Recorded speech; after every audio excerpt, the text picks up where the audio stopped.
5 seconds.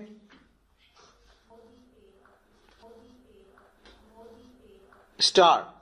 Sir, before the House adjourned for lunch yesterday, I had started speaking on the Essential Commodities Amendment Bill. I have got here with me the bill as introduced. In the statement of objects and reasons, the government pointed out that in certain cases it might be necessary for them not to award punishment prescribed in the law as it exists at present, but to forfeit a part of the deposit. This relates to minor offences under the Essential Commodities Act. I can quite understand this, and generally, therefore, nobody would oppose this thing. But the question that I wish to raise in this connection before the House is the manner in which this Act is being implemented by the government and also by the state government.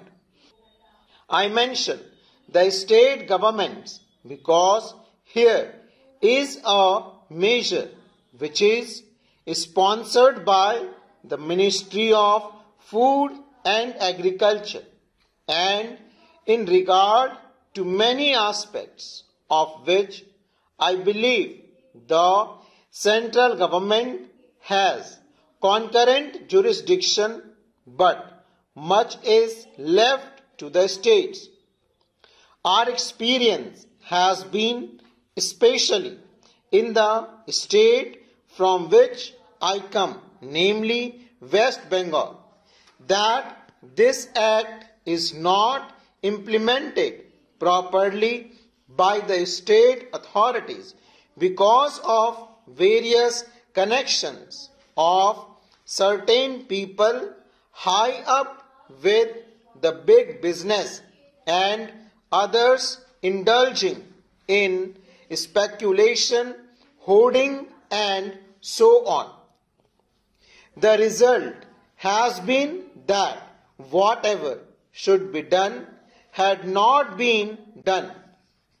The central government has got power under this act to make rules, to give direction to the states, and to supervise the manner in which the particular measure is administered by the states.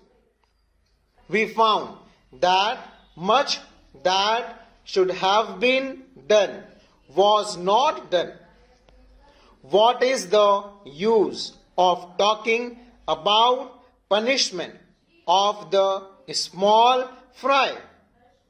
Certainly, if they are guilty, they have to be punished, and the smaller the fry, the minor should be the punishment.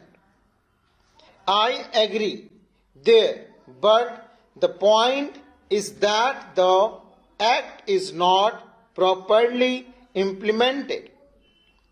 We should like to know from the government as to how many cases have been started under the Essential Commodities Act. We know that food grains had been hoarded, speculation and been indulged in stocks had been removed from one state to another by unfair and illegal methods. These should have attracted the attention of the Essential Commodities Act. The Act was passed in this Parliament with a view to putting a check on speculative rise in prices. When it came to the question of practical implementation of this measure, we found that the government had failed. Now, government should say something about it. When government seek to amend an act, it should tell us as to how the parent act which is proposed to be amended has been implemented. Is it the contention of the government that difficulty arises because this particular provision is not there in the act? Are government in trouble because they do not know how to deal with the smaller fries?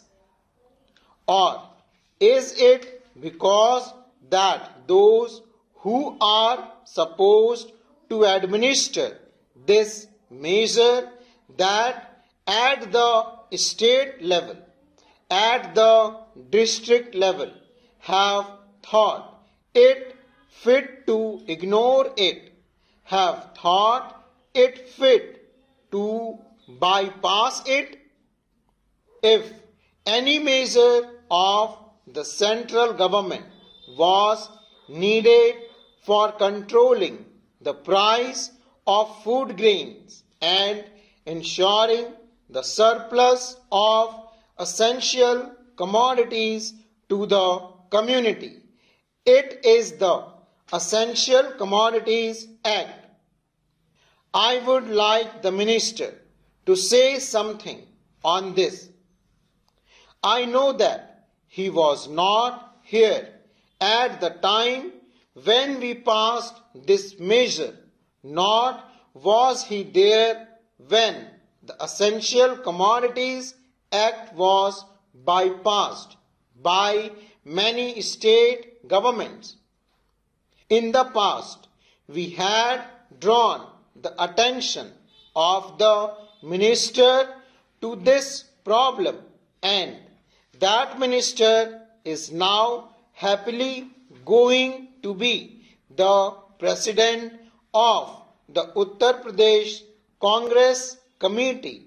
But here I would like to ask the minister who has stepped into his shoes as to what he is doing in order to see to the proper implementation of this act. How many prosecutions have taken place? The small people, of course, should be dealt with very mildly. I agree and I support the measure, but talking the law as it is today, without this amendment, it empowers government to deal very effectively so far as the provisions of the law go with the big traders, wholesalers and profiteers. I would like to know as to how they have dealt with them. How many are in jail today? How many have paid fine? How many have suffered imprisonment? How many licenses have been cancelled as a result of malpractices, corruption, profiteering, and so on, all of which are provided for under this bill? We are entitled to know. Take us into your confidence in regard to this matter. I say, from whatever knowledge we have that very few have been prosecuted under this act.